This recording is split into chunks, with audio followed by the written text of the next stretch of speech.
भारत के पंजाब के रेगिस्तान में रेत के टीलों के बीच एक कच्ची मिट्टी का घर था। उस घर में 100 साल का एक बूढ़ा अकेला रहता था। आज भी बूढ़ा गहरी नींद में सो रहा था। रात का सन्नाटा था।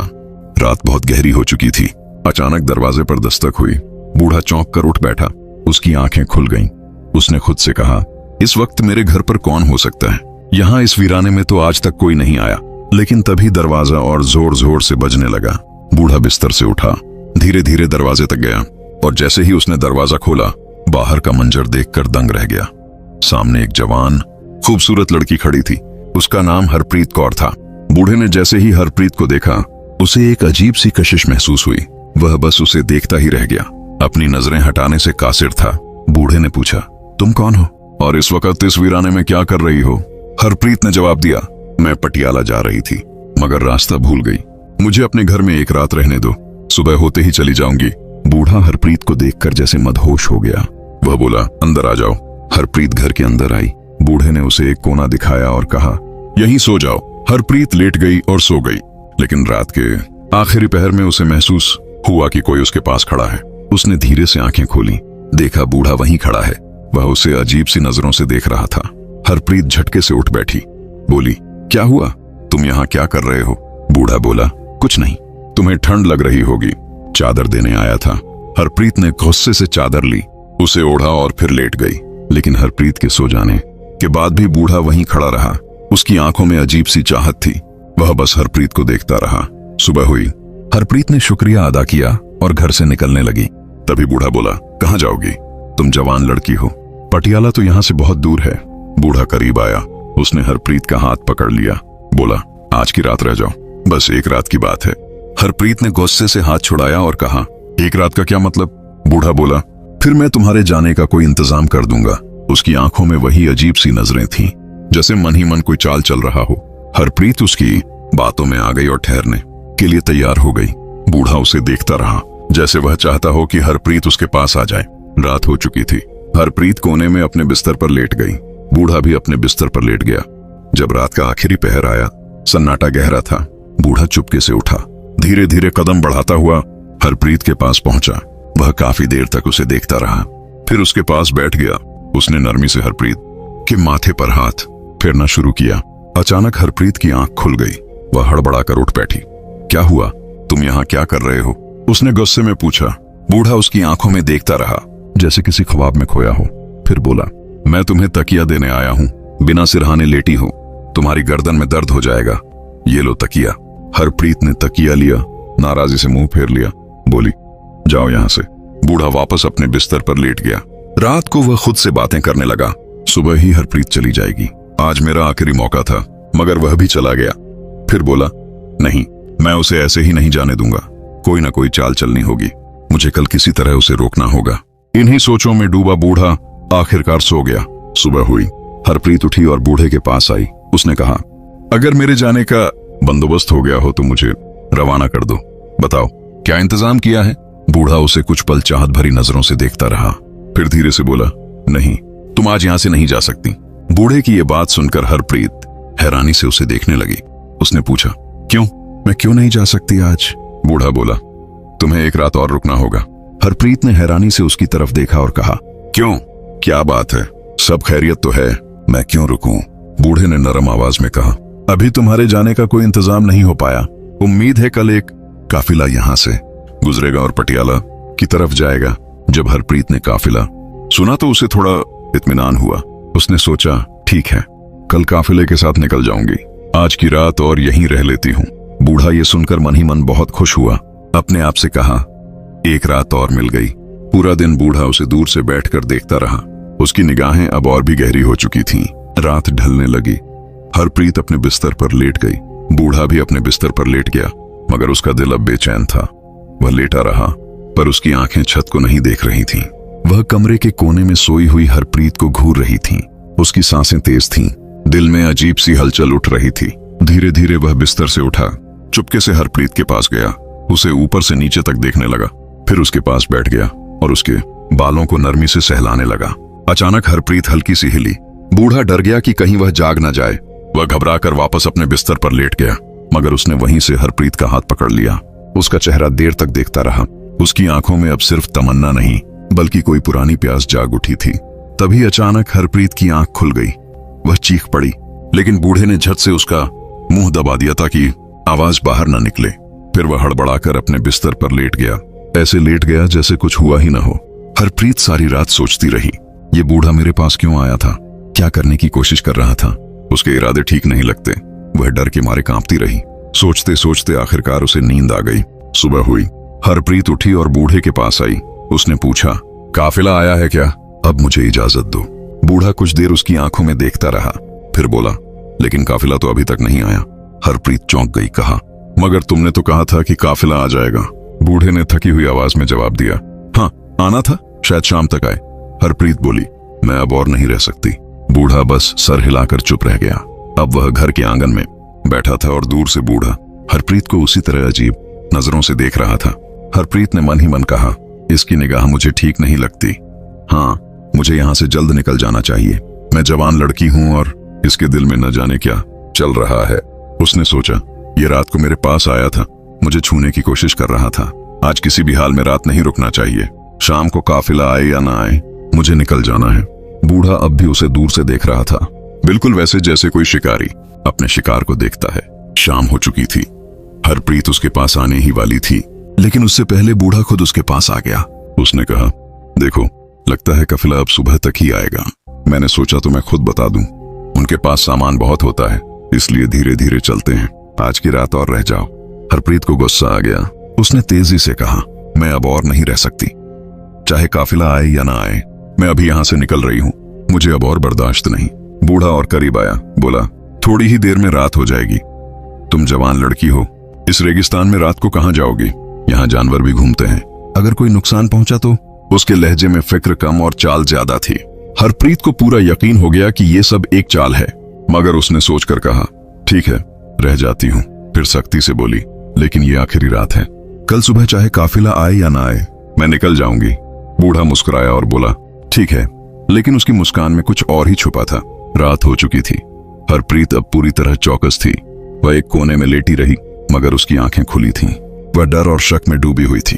धीमी सुर में उसने खुद से कहा, उम्मीद है आज की रात जल्दी गुजर जाए। फिर बोली, हाँ। वह बार बार हरप्रीत की तरफ देखता, ये जानने के लिए कि क्या वह सच में सो गई है।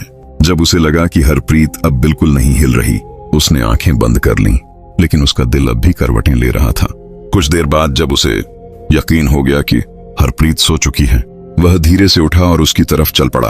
काफी देर तक वह चुपचाप उसके पास खड़ा रहा, जैसे उसके होशो हवास टटोल रहा हो।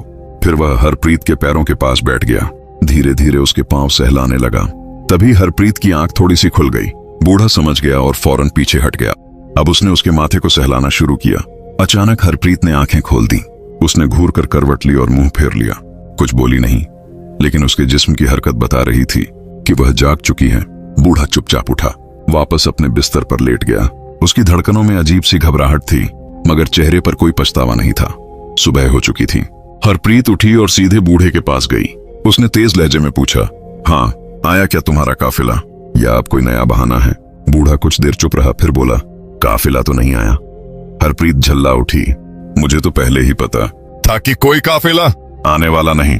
तुम मुझे किसी और मकसद के लिए यहाँ रोक रहे हो। मुझे सब समझ आ चुका है। अब मैं एक पल भी यहाँ नहीं रह सकती। चलो, मैं निकल रही हूँ। जैसे ही वह झोंपड़ी से बाहर जाने लगी, बूढ़ा अचानक उसके सामने आकर खड़ा हो गया। उसका रास्ता रोकते हुए बोला, तुम यहाँ से नहीं जा सकती। हरप्रीत बोली, रास्ते से हट जाओ, वरना मैं जोर से चीखूंगी।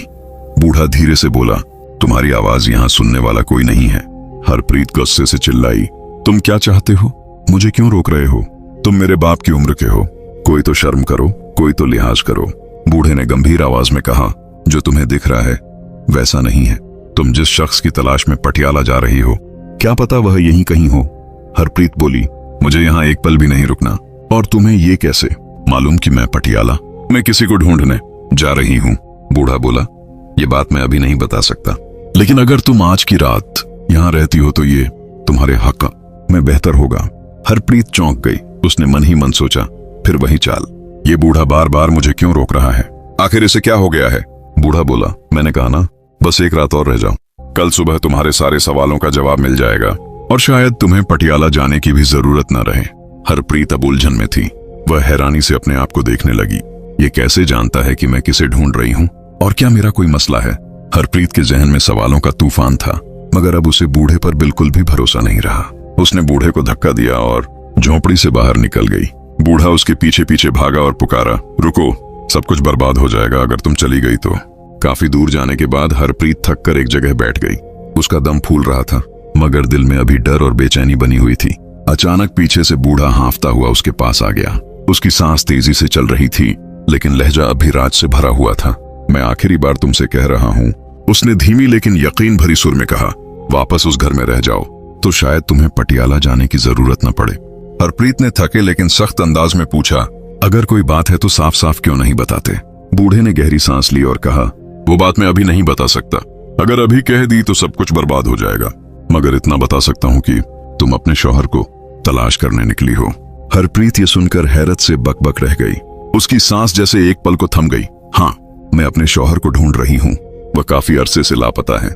मैंने कई इलाकों में ढूंढा, अब पटियाला की तरफ जा रही हूँ। लेकिन तुम्हें ये सब कैसे मालूम? उसने चौंक कर पूछा। बूढ़ा बहुत संजीदगी से बोला, मुझे सब मालूम है, मगर तुम्हें मेरे साथ एक रात गुजारनी होगी, तभी मैं तुम्हें सारे सवालों का जवाब दे पाऊंगा। हरप्रीत ये अजीब शर्त सुनकर घबरा गई। उसने दहशत और उलझन से बूढ़े की तरफ देखा। ये फिर कोई नई चाल है क्या? अब ये रात मेरे साथ क्या करने वाला है? वह मन ही मन सोचने लगी। बूढ़ा वहीं खड़ा रहा, बहुत गंभीर और ठहराव से भरा हुआ। उसकी आंखें अभी हरप्रीत पर जमी थीं। कुछ देर सोच विचार के बाद हरप्रीत बोली, ठीक है, चलो एक रात और वहीं रह जाती हूँ। ये सुनकर बूढ़े का चेहरा खुशी से खिल उठा। उसकी आंखों में चमक थी, जैसे कोई मंजिल करीब हो। ठीक है, उसने कहा। हरप्रीत और बूढ़ा अब वापस घर की तरफ चल पड़े। हरप्रीत आगे चल रही थी, बूढ़ा उसके पीछे। उसकी चाल में अब तवीलियत नहीं थी, बल्कि ठहराव था, मगर निगाहों में वही पुरानी हलचल अब भी थी। वह मन ही मन सोच रहा था, आज की रात कितनी मुश्किल से आई है, और इस रात को मैं यूं ही नहीं जाने दूंगा। रात हो गई। हरप्रीत, जो अब बहुत होशियार हो चुकी थी, अपने बिस्तर पर लेटी रही, लेकिन उसकी आंखें खुली थीं। वह जाग रही थी, धीमी सुर में खुद से बातें कर रही थी और हर आहट पर चौकस थी। बूढ़ा अपने बिस्तर से उसे देखता रहा।